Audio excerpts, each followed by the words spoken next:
성경은 구원과 구원받은 자의 삶에 관한 하나님의 말씀입니다. 하나님의 책입니다.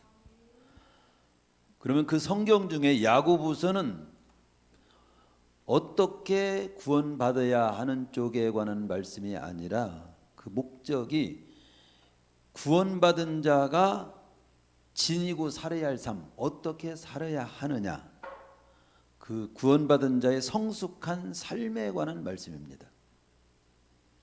우리가 생각할 것은 이 성숙하다고 하는 것에 대해서 정말 굉장히 긍정적이고 좋게 생각하는 그 변환이 좀 필요합니다.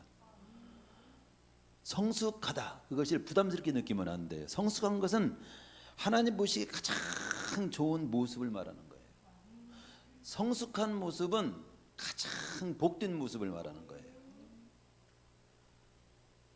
그렇기 때문에 하나님 보시기에 가장 좋은 모습이요 복된 모습이 성숙한 모습이기 때문에 우리 구원받은 하나님의 백성이 간절히 그런 성숙한 그리스도인으로서의 성숙한 모습을 지니기를 사모해야 될 모습입니다. 그리고 기도하면서 그런 모습을 힘써 갖추기를 원해야 되는 거죠. 근데 오늘은 이 그런 성숙한 모습, 여러 가지 그리스도인이 지녀야 될 성숙한 여러 모습을 우리에게 이제 보여주는데, 야고보서가 그 중에 오늘은 어떤 말씀이냐?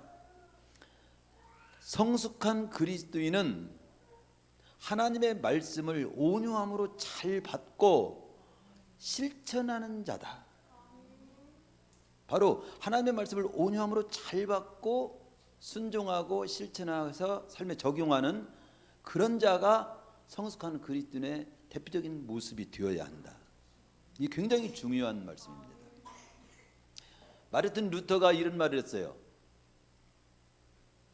돈은 강합니다. 그런데 그 당시 돈보다 또 더 강한 게 왕입니다. 왕이 강하죠. 왕은 더 강합니다. 근데 왕보다 더 강한 게 여자입니다.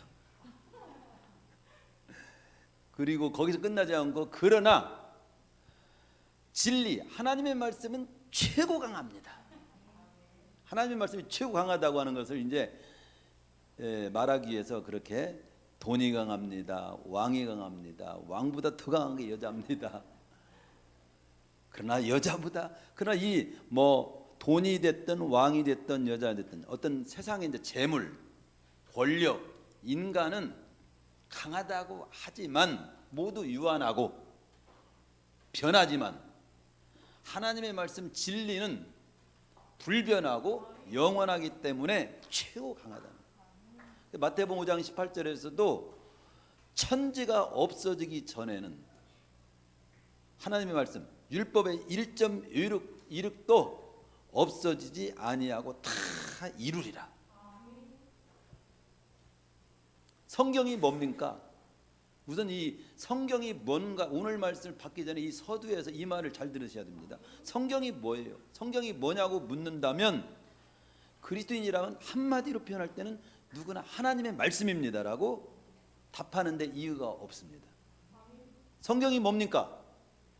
하나님의 말씀입니다.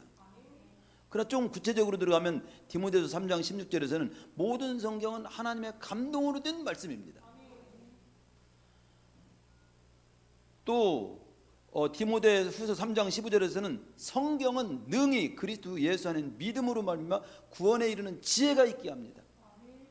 성경은 우리 인간으로 하여금 구원받도록, 구원에 이르도록 하는 지혜가 있게 하는 말씀이다. 누가복음 24장 27절에서는 성경이 그럼 어떤 걸 성경이라고 하느냐라고 하는 것을 조금 보여주는 내용은 모세와 모든 선지자의 글로 시작하여 모든 성경에 쓴 바, 모세와 모든 선지자의 글은 구약을 말합니다. 그리고 모든 성경에는 신약 성경 27권이 포함되어 있는 거예요. 성경 66권이 곧 하나님의 말씀인 거예요. 성경인 거죠. 그 성경은 바로 누가복음 24장 27절에서 그 모세와 모든 선지자의 글로 시작해서 모든 성경에 쓴 바가 예수님 자신에 관한 것이라고요. 예수님에 관해서 쓰여진 것이 성경이에요. 요한복음 5장 39절에서는 너희가 성경에서 영생을 얻는 줄 생각하고 성경을 연구하거니와, 그러니까 영생을 얻는 길을 알기 위해서 성경을 연구해야 되는 거예요. 이 성경이 곧 영생의 길은 곧 누구를 통해서 주어지냐면 예수님께 대해서, 예수님을 통해서 주어지기 때문에 그 성경이 내게 대하여 증언하는 것이다. 영생을 얻기 위해서 영생에 관한 책이고, 영생을 얻게 하는 책이고, 영생을 얻게 하는 길이 예수님께 있기 때문에 예수님에 관해서 또 쓰여진 책이라고 하는 말하고 똑같은 의미가 들어있다 이거죠. 또 다른 면으로는 여호수아 1장 8절에 보면 성경에 기록된 말씀을 따라서 살면 네가 형통하리라. 시편 1편 우리가 암송도 하잖아요. 그런데 거기에도 보면 주야로 이 성경 하나님의 말씀을 묵상하여 그 말씀을 따라 묵상하면서 살면 그가 하는 모든 일이 다 형통하리라. 그렇게 말씀합니다.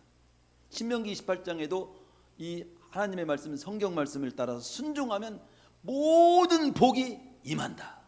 그렇게 말씀합니다. 마태복음 4장 4절에서는 사람이라고 하는 존재는 떡만 먹고 사는 존재가 아니야. 물질적인 그런 떡, 과일, 고기 이런 것만 먹고 사는 존재가 아니라 하나님의 입으로 나오는 말씀을 먹고 사는 존재라면서 이 말씀은 바로 우리 영혼의 양식이 되는 거다. 시편 119편 105절에 보면 주님의 말씀은 우리 인생길을 비춰주는 등불 같은 것이다. 뿐만 아니라 마태복음 5장 18절에서는 이 성경에 기록된 이런 모든 말씀은 천지가 없어지기는 1.1도 없어지지 않고 다 그대로 효염이 있고 이루어지는 말씀이다. 뭐 성경에 관한 내용을 더 말하는 끝이 없죠. 조금 요약을 하면 성경은 내 인생이라고 하는 배가 바다에 침몰되지 않고 암초와 장애물을 피해 항구에 안전히 도착하게 하는 하나님이 주신 항해도다. 헨리 워드 비처라고 하는 사람이 그런 표현을 했는데 그렇습니다. 인생의 항해도요. 내 인생길을 시작해서 마칠 때까지 잘 제대로 안전하게 가게 하는 인생의 항해도요. 성경은 하나님의 존재를 알게 하고 내 자신이 누구인지도 알게 하고, 그리고 이 세상이 어떻게 창조되었는지 우주 만물의 기원도 알게 하고, 구체적으로는 우리 인생이 어떻게 구원받고 구원받은 자로서 어떻게 살아가야 하는지를 보여주는 인생 설명서예요. 냉장고도 새 냉장고를 딱 사거나 TV를 딱 사면 무엇이 딸려오냐? 설명서가 따라와. 그걸 잘 관리하고 잘 사용하는 법을 알려주는 거예요. 그와 똑같이 인생 설명서가 성경이에요. 성경을 제쳐놓고 사는 사람은 인생을 잘못 살 가능성이 많아. 근데 인생 설명서인 성경을 펴놓고 사는 사람은 인생을 후회 없이 복되게 잘 살게 될 줄로 믿습니다. 우리는 요즘은 이제 내비게이션이 없으면은 운전을 못해요. 그냥 딱 찍으면 맘 놓고 운전만 하고 가면 목적지에 다 왔다고 알려줘. 성경이 바로 인생 내비게이션과 똑같아. 인생길이 어떻게 어디로 어떻게 가는지를 다 보여줘. 어떤 방향으로 가야 될지 인생의 방향을 놔준 인생 나침판이야. 우리 인생은 성경 66권 하나님 말씀 없이는 참 생명의 삶을 살 수 없는 존재입니다. 따라서 하나님의 백성인 그리스도인은 이 성경 66권을 떠나서는 참 그리스도인으로서 삶을 산다는 것은 있을 수가 없어. 그렇다면 오늘 성숙한 그리스도인은 이 성경 66권 하나님의 말씀을 어떻게 대해야 하냐? 한마디로 그 문제를 오늘 야고보서에서 다루어주고 있습니다. 그러나 여러분들이 야고보서를 여러 목사님을 통해서 설교를 들을 수 있고 그러겠지만 약간 혼동될 수 있는 것이 뭐냐면 그 다른 목사님을 통해서 다른 각도로 이 말씀을 설명해줘도 전혀 틀린 건 아닐 수 있어. 그러나 오늘 저를 통해서는 더 핵심적인 이 본문에서 하나님께서 이 본문을 통해서 전해주시려고 하는 부분이 어떤 부분인가를 먼저 이해를 하고 나머지 말씀을 들어야 제대로 말씀을 들을 수 있어. 어떤 말씀은 열정적으로 해. 어떤 말씀은 굉장히 예화도 있고 재밌어. 그런데 하나님께서 전하시건 초점과 다를 수가 있어. 그것은 제가 볼 때는 가장 중요한 걸 놓친 것이 됩니다. 오늘 이 부분을 통해서 하나님께서 말씀하시고자 하는 말씀을 들어야 소령 재미가 좀 없고 그리고 열정이 조금 없는 것이 보일지라도 하나님께서 의도하시는 말씀을 들어야 그게 저 중요합니다. 그 하나님께서 의도하시는 쪽이 어떤 쪽인가를 먼저 좀 설명을 듣고 나머지 말씀을 들으시기 바랍니다. 이때는 움직이면 안 되는데. 그러나 워낙 급하면 움직여도 되겠습니다. 그러나 말씀을 잘 들으시라는 거예요.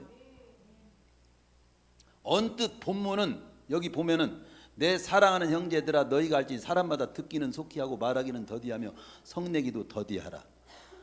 언어 생활에 대한 가르침이 아닌가 하는 생각이 듭니다. 그 말씀만 보면. 그러면 또 20절에도 사람이 성내는 것은 하나님의 의를 이루지 못함이라. 또 성내는 거에 관한 말씀. 그러므로 하면 19절과 20절이 21절과 관계 있다는 뜻이요, 관계 없다는 뜻이요? 다 있다는 뜻이요. 19절, 20절, 21절이 관계. 21절에 그러므로는 앞에 부분을 말한 이유가 나오는 거야. 그러므로 모든 더러운 것과 넘치는 악을 내버리고 너희 영혼을 능히 구원할 바 마음에 심어진 말씀을 온유함으로 받으라.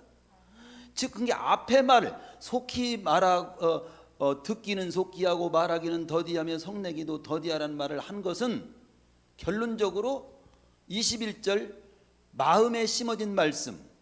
이 마음에 심어진 말씀은 뭐냐면 구원할 바 마음에 심긴 도라고 하는 것은 구원을 주는 말씀을 말하는 겁니다. 즉 하나님의 말씀을 말하는 거예요. 하나님의 말씀을 온유함으로 받기 위한 전제로서 주어진 말씀이요. 그러니까 무슨 말씀이냐면 듣기는 속히 하고 말하기는 더디하고 성내는 것도 더디하라 해서 언어 생활에 대한 가르침으로 이것을 잘못하면 초점을 거기다 맞출 수, 거기 언어 생활에 관한 말씀을 또 대인관계에 관한 말씀으로 적용을 해도 이 말을 적용할 수는 있어. 그러나 이 본문에서 초점을 맞추는 이유는 언어 생활에 관한 말씀이 아니라는 말씀을 제가 하는 거예요. 즉 하나님의 말씀에 대한 우리의 자세가 어떠해야 하는가에 대한 말씀을 하시기 위해서 그 말씀이 지금 쓰여진 말씀이라고 하는 말씀을 드리고자 하는 겁니다. 왜 그러냐? 두 가지를 들려면 첫째는 21절에서 너희를 구원할 바 마음에 심긴 도를 온유함으로 받으라는 권면에서 이 구원을 주는 말씀으로 이 본문이 하나님의 말씀에 대한 우리의 자세인 걸 알 수 있는 거고, 두 번째로는 일상적인 언어 생활에 대해서는 3장 1절에서 12절에 자세하게 가르치고 있는 것으로 봐서 본문 1장 19절에서부터 27절의 말씀은 하나님의 말씀에 대한 그리스도인의 자세에 대해서 말하고 있는 것임을 알 수 있습니다. 그리고 여기 보면은 21절에도 보면은 마음에 심어진 말씀, 22절에도 보면 말씀을 행하는 자가 되고, 23절에 보면 누구든지 말씀을 듣고, 25절에 보면 온전한 율법. 이게 다 핵심 키어가 뭐냐면 핵심 말씀이 초점의 말씀이 뭐냐면 말씀이야, 말씀. 그러니까 하나님의 말씀에 관한 지금 메시지가 초점인 거예요. 언어 생활에 관한 쪽이 아니에요. 성내기를 더디하라. 인간관계에서 다른 관계에서 그런 부분을 적용하는 쪽이 말씀이 아니에요. 그것도 적용해도 나쁘진 않아. 그렇지만 오늘 말씀은 전체 19절에서 27절까지 말씀 뭔 말씀이라고요? 하나님의 말씀에 대한 그리스도인의 자세. 구원받은 하나님의 백성이 하나님의 말씀을 어떻게 대하라고 하는지에 관한 말씀이라고 하는 것을 이걸 먼저 이해하고 이 말씀을 전체를 봐야 하나님께서 우리에게 들려주시고 하는 말씀을 제대로 핵심을 초점을 놓치지 않게 된다. 그 말씀을 먼저 드립니다. 이걸 먼저 드려요. 이걸 듣고 말씀을 드려야 돼요. 이걸 설명할 때 못 듣고 나머지 말씀을 들으면 왜 자꾸 이렇게 해석을 하실까? 자꾸 해석을 이렇게 목사님이 저렇게 하실까? 이렇게 오해를 할 수 있어요. 근데 이걸 알고 나면 다른 설교도 들을 때 파악이 딱 돼. 저 목사님 핵심을 놓쳤구나. 하나님께서 전해주시고자 하는 초점을 놓치고 이것을 언어 생활에 관한 말씀으로, 인간관계 말씀으로 이걸 설교하시는구나. 그러나 그렇게 적용해도 아멘으로 내가 받아서 적용을 하겠지만 적어도 야고보서 1장 19절에서 27절은 하나님의 말씀에 대한 성도의 자세에 대한 말씀이다. 그러면 첫째, 구원받은 우리가 어떻게 하나님의 말씀을 대하냐, 이게 제대로 갖추어져야 여러분이 성숙한 삶을 살 수 있어요. 복된 삶을 살 수 있어요. 승리의 삶을 살 수 있어요. 후회 없는 삶을 살 수 있어요. 첫째가 뭐냐면 21절에 있는 말씀처럼 하나님의 말씀을 온유함으로 잘 받는 자가 되라. 19절에서 21절은 한마디로 그 내용이야. 19절에서 21절까지 딱 묶어서 한마디만 딱 뽑으라면 하나님의 말씀을 온유함으로 잘 받는 자가 되라는 거예요. 자, 하나님의 말씀을 어떻게 받아요? 온유함으로 잘 받는 자가 되라. 이게 야고보 사도를 통해서 구원받은 하나님 백성을 향해서 하나님 말씀을 대하는 태도에서 지금 가르치는 교훈입니다. 말씀입니다. 그러면서 구체적으로 말씀을 잘 받기 위해서는 19절, 내 사랑하는 형제들아 너희가 알거니 사람마다 듣기는 속히하고 말하기는 더디하며 성내기도 더디해서 온유함으로 잘 받으라, 이렇게 되는 거예요. 그러면 듣기는 속히하라는 말을 어떻게 하나님 말씀을 대하라는, 하나님 말씀을 대하라고 하는 말로 어떻게 그 말씀을 해석할 겁니까? 하나님의 말씀에 대해서 듣기는 속히하라는 뜻이지, 인간관계에서 다른 사람과 대화해서 듣기는 속히, 먼저 듣기는 속히, 이런 뜻으로도 적용은 돼. 그렇지만 여기에서는 어떻게 말씀을 이 말 저먹여야 되냐면, 듣기는 속히하라는 말씀을 어떻게 들어야 되냐면 하나님의 말씀에 대하여 듣기는 속히하라. 즉 뭐냐면 빨리 들으라는 말이 아니야. 어떤 말해 들을 때 빨리 들으라는 그 단순히 그 교훈을 가르치려고 하는 것이 아니라 하나님의 말씀을 속히 듣기를 사모하는 마음을 가지라는 거지. 하나님의 말씀을 대할 때 속히 그 하나님 말씀을 듣기를 사모하는 마음을 갖는 것이 우리 그리스도인이 지니할 태도라는 거지. 즉 어쩌면 잘 하나님의 말씀을 잘 경추할 줄 아는 자가 되라는 뜻이에요. 잘.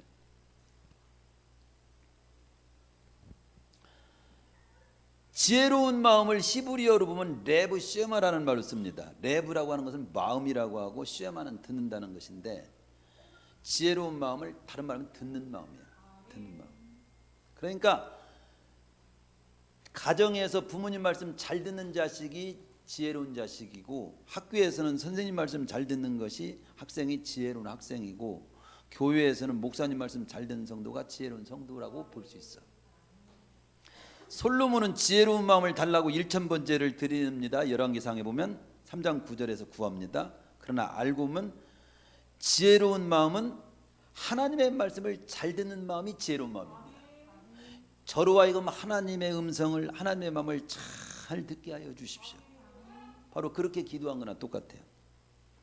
팔복 중에 첫 번째 복에 관한 말씀이 뭡니까? 하나님을 향하여 마음을 활짝 여는 데서부터 복이 시작된다. 심령이 가난한 자는 복이 있나니.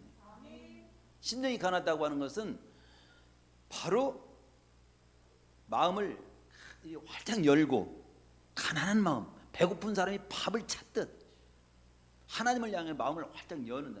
여러분도 지금 설교를 듣고 예배 드려봤지만 하나님을 향해서 막 마음이 갈망하고 하나님을 내가 만나기를 원하고 하나님을 경배하기를 원하고 하나님 말씀을 오늘 듣기를 원하고 나에게 주신 말씀을 내가 듣기를 원하고 좋게 듣기 원합니다. 막 이런 마음으로 듣는 사람이 있고, 하나님이 계신 건지 어쩐 건지 나 엄마가 나오라고 해서 나오기는 나왔지만 뭐 이런 사람이 혹 있을지 모르겠어요. 없기를 축원합니다.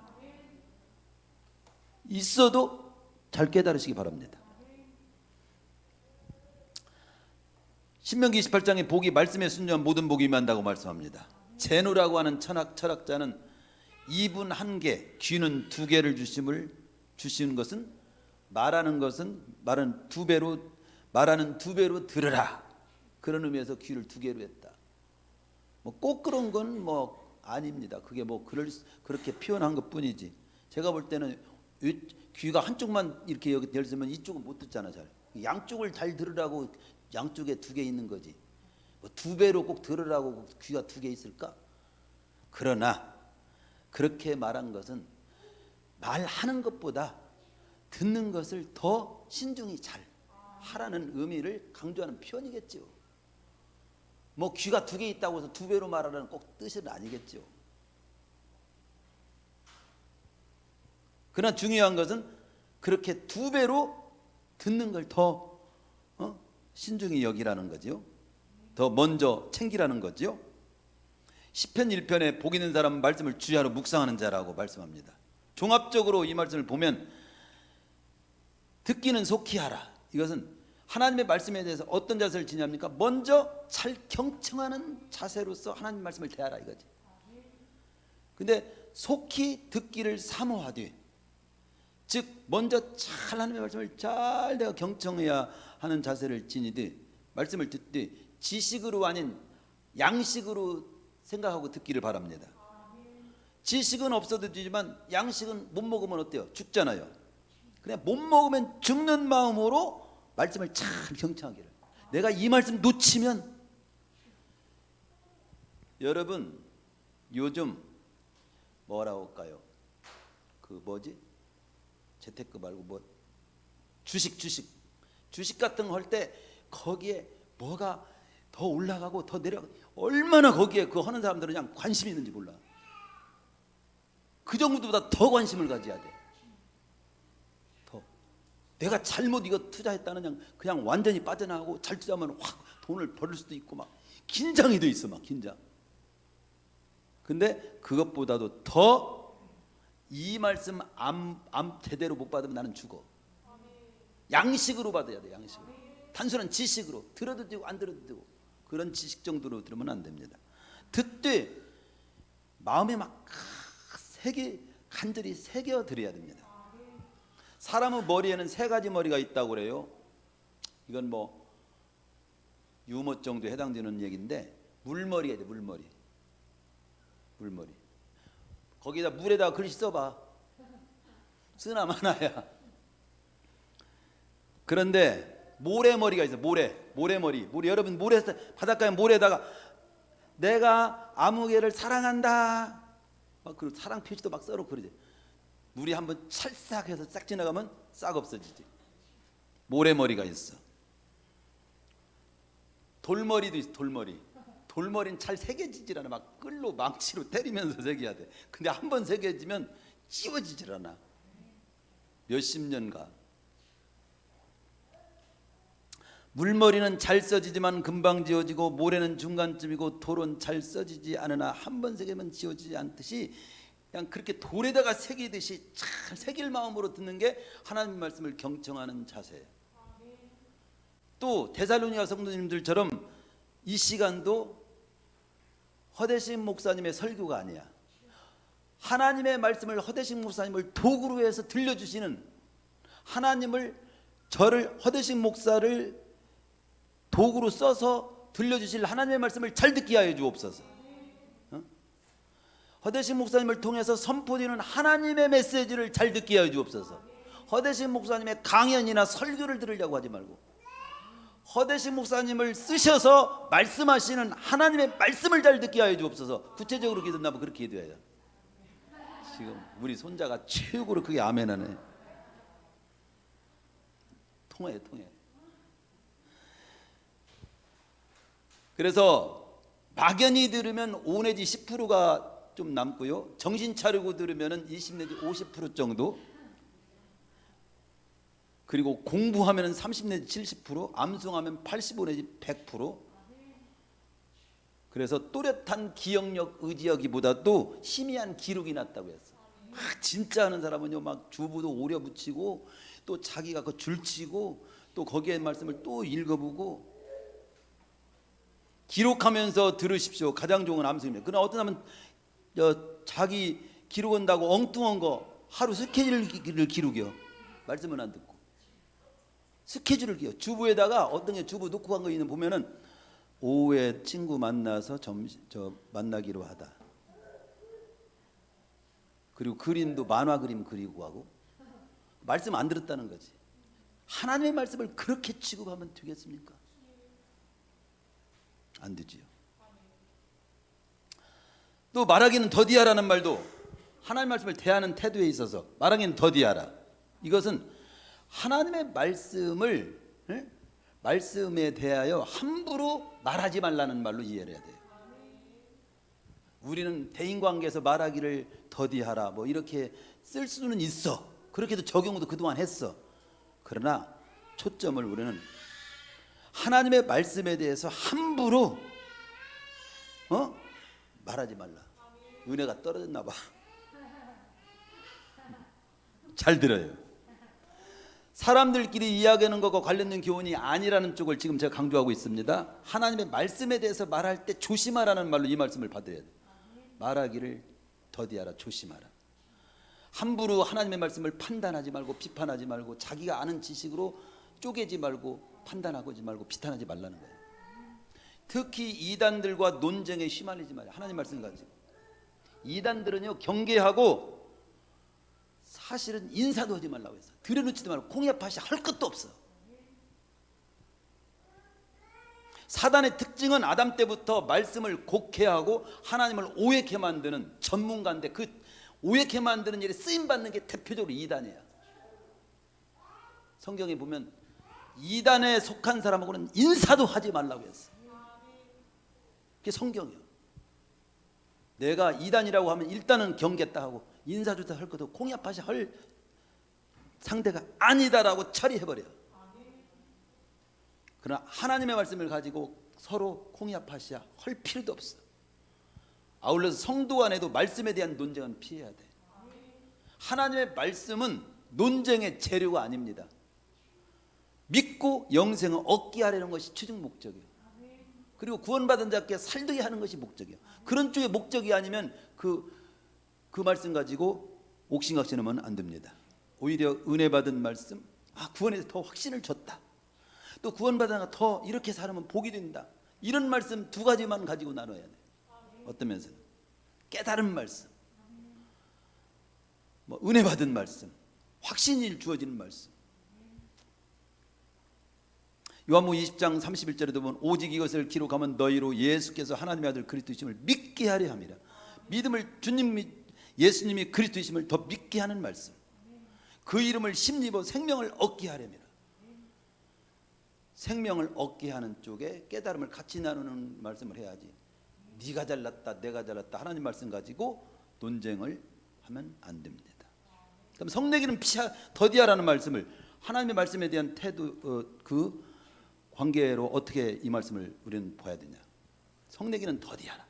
이건 사랑 앞에서 쓰는 말 아닙니까? 대인관계 그렇게 쉽거든요. 그러나 하나님의 말씀과 관계에 있어서 이 말씀을 본다면 이렇게 해석할 수 있습니다. 하나님의 말씀을 받을 때 사람들과 관계 덕목이 아니라 하나님 말씀에 대한 반응으로서의 태도니까 이 말씀을 받을 때 분노하지 말고 성내지 말고 거기 온유함으로 받으라는 것처럼 21절에 죄를 지적하고 잘못을 책망할 때 부족을 권면할 때 그때 팍 받는 식으로 말씀을 튕기는 식으로 도전하는 식으로 받지 말고 온유함으로 받으라는 거예요. 하나님의 말씀을 성내는 쪽으로 받으면 안 된다는 걸 지금 말씀하거든요. 그런데 실제적으로 사도행전 똑같은 하나님의 말씀을 전했는데요, 사도행전 2장에 보면 오순절날 성령이 강림했을 때 성령에 붙들려서 베드로 사도가 성령 충만해서 강력한 말씀을 선포합니다. 어떻게 선포하냐면요, 여기 보인 이스라엘, 한마디로 거기에 있는 말씀 그대로 설명, 이스라엘 온 집은 확실히 알으시오. 뭘 확실히 알으는 거예요? 당신들이 십자가에 못 박은 이 예수님을 하나님이 그리스도와 쭈가 되게 하셨어. 당신들이 바로 예수 그리스도를 죽인 사람들이야. 이런 소리를 한 거야. 여러분 그 소리 들을 때 저 정신 나간 거예요. 저 지금 이렇게 할 수 있잖아. 37절, 그러자 반응, 그들이 이 말을 듣고 마음에 찔려 베드로와 다른 사도에게 물어 이르되, 형제들아, 우리가 어떻게 하면 됩니까? 어찌할꼬 하면서 회개하고 하나님께로 오히려 돌아온 사람, 말씀을 받고 침례를 받은 사람이 3,000명이나 더했더라. 3,000명. 이렇게 말씀을 받을 때, 찔릴 때, 그래, 하나님의 말 나를 깨닫게 하는구나, 나를 믿게 하고 구원받게 하려고, 하나님의 사람들에게 잘 살게 하려고 내 속을 훤히 들여다보듯이 딱 말씀해 주시는구나. 이렇게 하면서 어떻게 해야 합니까? 어찌 할꼬? 이렇게 돌아와야 되는데, 그렇게 3,000명이 이제 예수 믿었어요. 그런데 조금 더 넘어가 사도행전 7장에 보면은 스데반 집사가 설교한 내용이 나와. 대제사장 공의 앞에서 스데반이 말씀을 전할 때 성령이 충만하게 이스라엘 역사를 쭉 들면서 설교를 합니다. 그런데 반응은 어떻게 나오냐? 58절, 54절, 저희가 이 말을 듣고 마음에 찔려. 아까도 베드로의 말씀을 듣고 마음에 찔린 건 똑같았어. 근데 그 다음이 틀려. 마음에 찔려 저를 향하여 이를 갈았어. 이를 갈거늘. 58절, 돌로 칠세. 찔려가지고 회개하고 말씀 받고 침례 받고 제자로 나온 사람이 있고, 구원받는 쪽으로 나온 사람이 있고, 구원받는 자로 살기로 나온 사람이 있고, 이쪽은 찔렸는데 오히려 이를 갈면서 돌로 말씀을 선포하는 주의 종을, 한마디로 스데반 집사를 쳐서 결국은 쳐 죽였어. 스데반. 그래서 죽었어. 스데반이 말씀을 선포하는. 그게 옛날에만 있는 것이 아니에요. 똑같은 설교를 듣고도 말씀을 받고 깨닫고 찔려서 어떻게 하면 될까, 이렇게 해서 제대로 믿고 제대로 사는 쪽으로 가는 사람이 있고, 이를 갈고 튕기면서 오히려 설교를, 말씀을 선포하는 자를 미워하고 씹고 뒤에서 판단하고 그런 사람이 있다 이 말이죠. 그런데 야고보서에서는 지금 뭐라고 합니까? 온유한 태도로 받으시오. 존말로 할 때 하나님의 말씀에 대해서 온유한 태도로 받으세요. 하나님의 말씀은 당신이 그렇게 이를 갈면 안 돼. 당신이 분노하면 안 돼. 하나님의 말씀인데. 실제로 그런데요, 그때만 있는 게 아니에요. 미국에서 주일학교 가장 크고 제일 잘 되는 교회 중에 해몬도 제일 침례교가 있어. 책에서 제가 읽었는데 그 교회는 강대상업에 방탄유리가 돼 있어. 그래서 방탄유리가 있는 이유를 어느 목사님이 물었더라고. 한 번은 목사님이 주에 대해 설교한 거예요. 주에 대해서 아주 적나라하게 설교했어. 그런데 설교를 하고 있는데 듣는 중에 갑자기 어떤 사람이 마음에 확 찔리는 사람이 있어가지고 있었는데, 미국은 총이 있거든. 각자 총도 있어. 총을 꺼내가지고 목사님을 향해 쏴버린 거예요. 근데 죽었는지 살았는지 그 책에는 안 나오더라고. 어제는 쐈다는 까지가 나오더라고요. 그 외에도 그런 일이 또 있었어. 고심 끝에 설교역에다가 방탄유리. 여러분 버스 운전하는 사람 무작정 구타해가지고 유리, 방탄유리로 그 운전석을 보호하잖아.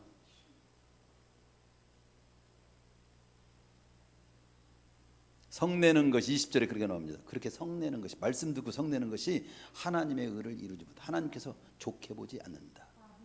그렇게 말씀합니다. 그러니까 어떤 이유로든지 말씀을 못 받고 비판하고 하는 쪽에 내가 속하면요, 결국 교회를 떠납니다. 말씀이 믿어지지도 않고 받아들이지도 않고 자기에게 분노만 일으키는 쪽으로 이렇게 풀어가는 사람은요, 결국은 교회를 떠나고 교회를 떠난 것을 끝나지 않고 세상으로 가버리더라고. 이게 진짜 안타까울 일 중에 안타까울 일이에요.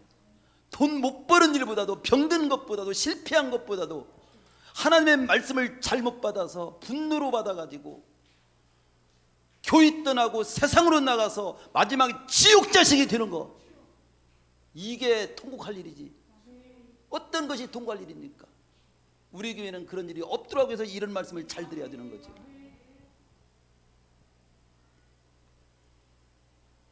거기 21절, 모든 더러운 것과 넘치는 악을 내버리고 온유함으로 받으라.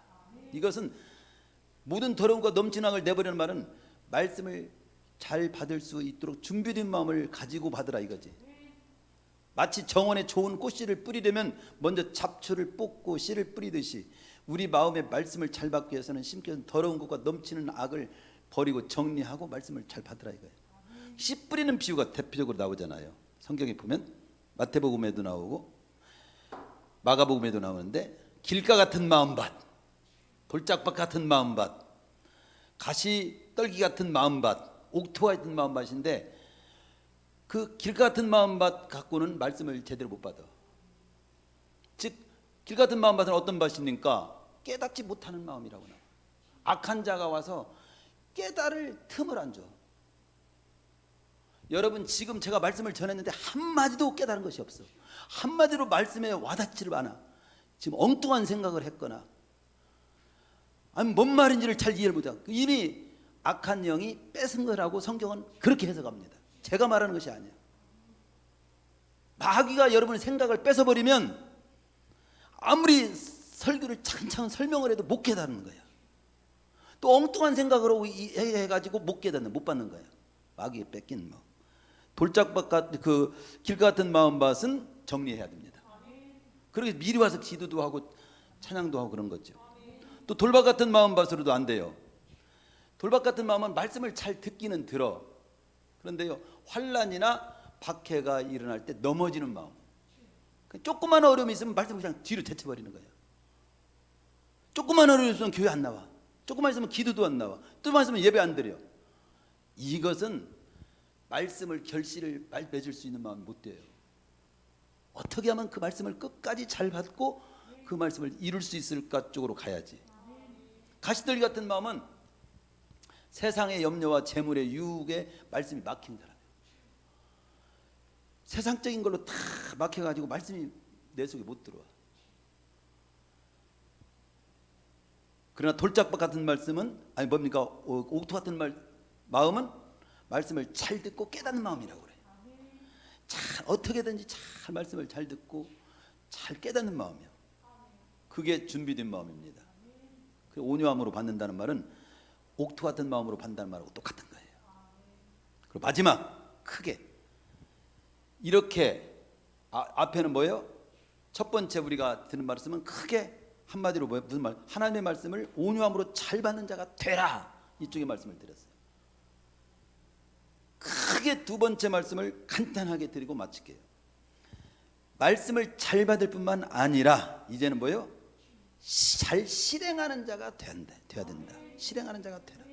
첫 번째는 하나님의 말씀에 대해서 잘 받으라. 어떻게 잘 받아요? 하나님의 말씀에 대해서 듣기는 속히 하고, 또 어떻게 합니까? 말하기는 더디하고, 즉 말하기는 하나님 말씀에 대해서 함부로 말하지 말고, 성내기 더디, 하나님 말씀에 대해서 이갈지 말고, 찔리면 그걸 잘 내가 하나님 말씀을 듣고 돌이키고 바로 서는 쪽으로 가고, 그리고 하나님 말씀 받을 때 준비된 마음으로 잘 받으라. 그러나 잘 받을 뿐만 아니라 뭐예요? 거기 22절 다 같이 읽습니다. 시작. 너희는 말씀을 행하는 자가 되고 듣기만 하여 자신을 속이는 자가 되지 말라. 그러면서 누구든지 말씀을 듣고 행하지 아니하면 그는 거울로 자기의 생긴 얼굴을 보는 사람과 같다. 그러면서 25절에 보면 복은 어디에 열리냐? 실천하는 자니 이 사람은 그 행하는 일에 복을 받으리라. 이게 핵심적인 내용을 지금 제가 찝어서 말씀드렸습니다. 말씀을 잘 받을 뿐만 아니라 잘 실행하는 자가 되라는 겁니다. 윌리엄 월버 포스라고 하는 분은 이런 말을 했어요. 우리가 하나님의 말씀으로 내가 해야 할 4가지 일이 있다고. 하나님의 말씀을 내가 받아가지고 첫째, 하나님의 말씀을 받을 때는 하나님의 말씀으로 인정하고, 두 번째는 하나님의 말씀이니까 얼마나 그게 귀해요. 그 말씀을 우리 마음과 정신에 새기고, 두 번째, 세 번째는 그 말씀에 순종을 하고, 순종하면 실천을 하고, 네 번째는 내가 순종한 그 삶을 다른 사람에게도 전하라. 그러니까 하나님의 말씀으로 인정하고 그 말씀을 마음과 정신에 새기고, 그리고 순종하고 실천하고, 그리고 세상에 전달하는 이런 자가 되어야 된다는 거지. 그렇습니다. 우리는 온유한 마음으로 말씀을 잘 받았으면 그 다음 우리는 받은 말씀을 실천해야 되는 거예요. 머리와 가슴과 손발이 따로 일 수 없듯이 머리로는 생각하는데 손발이 생각하는 대로 안 움직여. 그러면 생각한 거 헛거야. 손발이 머리를 무시해버리고 속이는 것이 된다고. 여기는 듣기만 하여 자신을 속이는 자가 되지 말라. 23절 24절에서 이렇게 말씀합니다. 누구든지 말씀을 듣고 행하지 아니하면 그는 마치 거울로 자기 얼굴을 보고 얼굴에 이상한 것이 묻어 있다는 걸 발견하고도 금방 잊어버리고 얼굴에 묻어 있는 걸 그냥 놔두고 고치지 않는 사람과 같다. 그런 설명을 지금 하고 있습니다. 그러면서 참으로 25절에서는 참으로 복은 복 받을 자는 어떠냐? 말씀을 듣고 잊어버리면 안 되고, 잊어버린 자가 아니고 듣고 깨달은 말씀을 실천하는 자가 복을 받는다고 나와요. 이 복이라는 열매가 어디에서 맺혀지는가 설명을 좀 드리죠. 간단하게. 자, 깨달으면 복이 임하는가요? 깨닫는 거 중요합니다. 그러나 깨달았다고 복이 주어지지 않습니다. 감동받았다고 복이 주어지나요? 감동 필요해요. 그러나 감동받았다고 복이 거기에 주어지지 않습니다. 말씀을 듣거나 깨달았거나 감동받게 되면 복이 열매를 맺을 준비는 되겠지만, 결정적으로 복이 열리려면, 복을 누리려면, 복을 맛보려면 순종으로 그 말씀을 실체로 내어드리는 그 자리에 복이 열려. 이걸 놓치고 있는 거예요. 25절, 말씀을 듣고 실행하는 자니 이 사람이 그 행하는 일에 복을 받으리라. 감동될 때 복이 임하는 것이 아니요, 깨달았을 때 복이 임하는 것이 아니요, 감동되고 깨달은 말씀을 순종과 실천으로 내어 드릴 때 거기에 복이 열리는 거예요. 밥을 먹어야 한다고 생각하면 저절로 배가 부른가요? 밥을 먹어야 한다고 생각한 대로 밥을 실제로 먹어야 배가 부르지. 나는 밥을 배부르게 먹어야 되겠어. 이치적으로 머리로는 알았어. 나는 밥을 진짜 배부르게 먹고 싶어. 감동했어. 마음으로 막 결단을 했어. 배부른가요? 아무 소리 않고 밥을 먹어야 되겠다 했으면 퍼먹는 사람이 배불러. 바로 그 말이야. 계시록 1장 3절, 예언의 말씀을 읽는 자와 듣는 자들과 그 가운데 기록한 것을 지키는 자들이 복이 나니 때가 가까움이라. 하나님의 말씀을 대할 때 순종으로 내어드릴 때 가장 귀하게 보십니다. 역으로 하나님께서 하나님의 말씀을 순종하지 않을 때, 실제로 옮기지 않을 때는 하나님의 말씀을 버린 것으로 생각해요. 사무엘상 15장에 보면 사울 왕이 아말렉을 정리하라, 그렇게 하나님의 말씀이 전해지는데 순종하지 않음으로 하나님으로 버림받게 됩니다.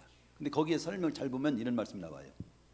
순종이 제사보다 낫고 듣는 것이 순양의 기름보다 나으니 이는 거역하는 것은 점치는 쥐와 같고 완고한 것은 사신우상에 절하는 쥐와 같음이라. 왕이 여호와의 말씀을 버렸으므로, 하나님의 말씀을 버린 걸로 나와. 순종하지 않은 것을, 말씀을 버린 걸로. 그래서 여호와께서도 왕을 버려 왕이 되지 못하게 하셨나이다. 이 중요한 표현이 뭐냐면 사울 왕이 순종하지 않은 것을 하나님의 그 말씀을 버린 것으로 친다는 거예요. 우리에게 많은 복이 열매를 맺지 못하는 이유가 뭐냐, 이게 지금 마지막 부분에 굉장히 중요합니다. 제가 시간과 관계없이 제가 지금 이걸 강조하고 있는 거예요. 하나님의 말씀을 순종으로 내어드리지 않아서, 깨달은 말씀을 실천으로 옮기지 않아서, 감동받은 말씀을 순종으로 실천으로 옮기지 않아서 하나님의 말씀을 버렸기 때문에 많은 축복의 열매를 맺지 못하는 형편이 우리 형편이에요. 이걸 잊지 마세요. 어느 새로 부임하신 목사님이 설교를 하셨어. 너무 은혜롭게 받았어. 근데 그 다음 주에 똑같이 하는 거야. 그래 약간 왜 똑같이 또 하시지? 근데 세 번째 주에 또 그대로 말씀을 전하셨어. 그래야 거기에 집사 회를 열었어. 그리고 따졌어. 목사님, 왜 같은 설교 미천이 떨어지셨습니까? 설교할 것이 그렇게 없습니까? 왜 같은 설교를 계속 하십니까? 따졌어. 그때 목사님이 조용히 말씀하셨어. 말씀이라고 하는 것은 깨닫고 감동받고 은혜 받았으면 그 다음 그 말씀대로 살아야 되는 건데, 살지 않는 한 말씀은 다 허공을 치는 겁니다. 복도 열리지 않고 아무 의미가 없어요. 마귀도 이기지 못해요. 어떤 고난도 못 이겨요. 그러나 말씀을 순종해야 고난도 이기고, 말씀을 실천해야 축복도 거두고, 말씀을 내가 그대로 살아야 능력도 발휘하고 이러는 건데, 순종을 전혀 하지 않는 것 같아서 전한 겁니다. 계속 전한 겁니다.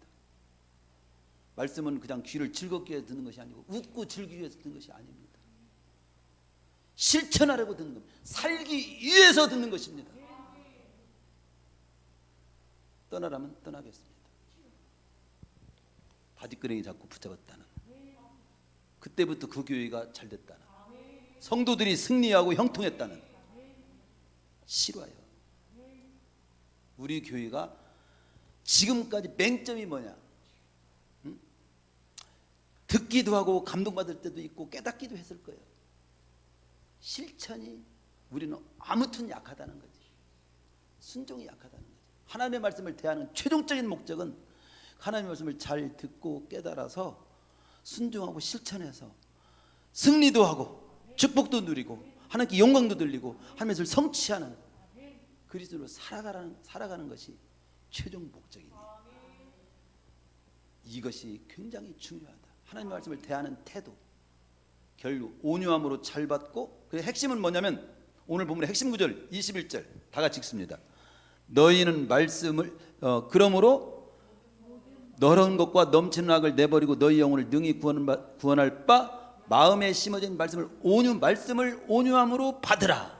이게 핵심이고, 두 번째 핵심은 22절 너희는 말씀을 행하는 자가 되고 듣기만 하여 자신을 속이는 자가 되지 말라.